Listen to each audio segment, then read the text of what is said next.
जब मुलायम सिंह यादव ने यह अवार्ड शुरू किए तब इसमें 1 लाख रुपए की सम्मान राशि मिलती थी। जब अखिलेश यादव सीएम बने तो अवार्ड की राशि जो है वो 11 लाख रुपए कर दी गई और यह भी कर दिया गया कि जिसको अवार्ड मिल रहा है उसको आजीवन पूरे जीवन 50,000 रुपए महीने की पेंशन भी दी जाएगी। लेकिन 2012 से 2017 के बीच अखिलेश यादव के राज में दिए गए यश भारती अवार्ड पर बाद में बहुत विवाद हुआ। 2012 से 2017 के बीच 195 लोगों को यश भारती अवार्ड बांटा गया। इनमें से 142 अवार्ड के बारे में जब 2017 में आरटीआई के जरिए एक पड़ताल की गई तो क्या पता चला, सुनिए। पता यह चला कि इनके जिनको अवार्ड दिए गए इनके सिलेक्शन की कोई निश्चित प्रक्रिया ही नहीं थी। ज्यादातर अवार्ड विनर्स का पार्टी से कनेक्शन निकल आया, जिस पर मन हुआ उसे यश भारती बना दिया गया। यह आरटीआई में पता चला। मंत्रियों ने अपने चहेतों को अवार्ड दिलवाए, अफसरों ने अपने परिवार वालों को अवार्ड दिलवा दिए। 21 अवार्ड के लिए खुद सीएम ऑफिस से सिफारिश गई। 6 अवार्ड शिवपाल आजम खान की सिफारिश से मिले और कई अवार्ड के लिए अधिकारियों और पत्रकारों ने तक ने सिफारिश कर दी। तो जो मैं कह रहा था कि तुम भी लो तुम भी लो तुम भी लो हो गया, वो हुआ, वो आरटीआई में पता चला। अच्छा, किस आप कहेंगे कि नहीं ये कैसे हो सकता है, ऐसा नहीं हुआ होगा। तो किस तरह से यश भारती अवार्ड बांटे जा रहे थे इसे आप कुछ अवार्ड विनर्स की प्रोफाइल और अवार्ड की सिफारिश के लिए बताई गई उपलब्धियां देखकर खुद समझ जाइएगा। अब मैं आपको एग्जांपल देता हूं।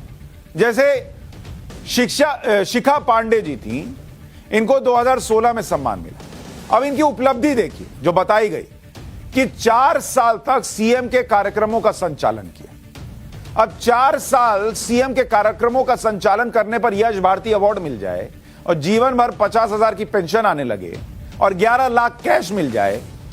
भाई सीएम का कार्यक्रम इतना टफ है क्या कि 4 साल संभाल ली तो इनको अवार्ड मिल जाना चाहिए?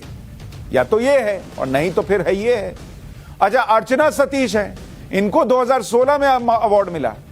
उपलब्धि क्या बताई गई? सैफई महोत्सव का 3 साल तक मंच संचालन किया। अब लास्ट में गजबे है सेक्शन है, लेकिन ये सब सुन के मुंह से गजबे है निकल जाता है कि सैफई महोत्सव में संचालन कर रही हैं। तो अब कुछ लोग तो ये भी कहते हैं कि इनको तो जो अवार्ड की सिफारिश हुई थी वो एक मंच पर संचालन कर रही थी और वहीं अखिलेश जी ने मंच पर कह दिया था कि इनको अवार्ड मिल जाएगा, लिख दिया वहीं दे दो। फिर सुरभि रंजन 2016 में इनको सम्मान मिला। यूपी के तत्कालीन मुख्य सचिव की पत्नी थी, खुद को गायिका बताया था और इनको अवार्ड मिल गया। स्थावी अस्थाना 2016 में इनको सम्मान मिला, 20 साल उम्र थी। उपलब्धि पिता हिमांशु कुमार यूपी में तत्कालीन प्रधान सचिव। ये उपलब्धि है कि पिताजी हमारे प्रधान सचिव हैं। अब 20 साल की उम्र में यश भारती सम्मान मिल गया। अब 20 साल की उम्र में यश भारती सम्मान 11 लाख रुपए। अब 20 साल की उम्र में पेंशन भी। बाप, जो पेंशन के लिए लोग 60 साल खटते हैं, 60 साल के बाद पेंशन उठाना शुरू करते हैं, वो इनको 20 साल की उम्र में। अशोक निगम 2013 में इनको सम्मान मिला। उपलब्धि क्या थी? समाजवादी पार्टी की मैगजीन समाजवादी बुलेटिन के एडिटर थे। वाह। रतीश चंद्र अग्रवाल 2016 में सम्मान मिला। उपलब्धि मुख्यमंत्री के ओएसडी थे, खुद ही अपने नाम की सिफारिश करते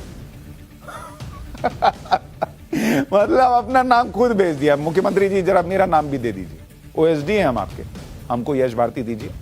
काशीनाथ यादव 2016 में सम्मान मिला। उपलब्धि समाजवादी पार्टी के संस्कृति प्रकोष्ठ के अध्यक्ष थे। ऐसे ऐसे अवार्ड दिए गए, यह आरटीआई में पता चला।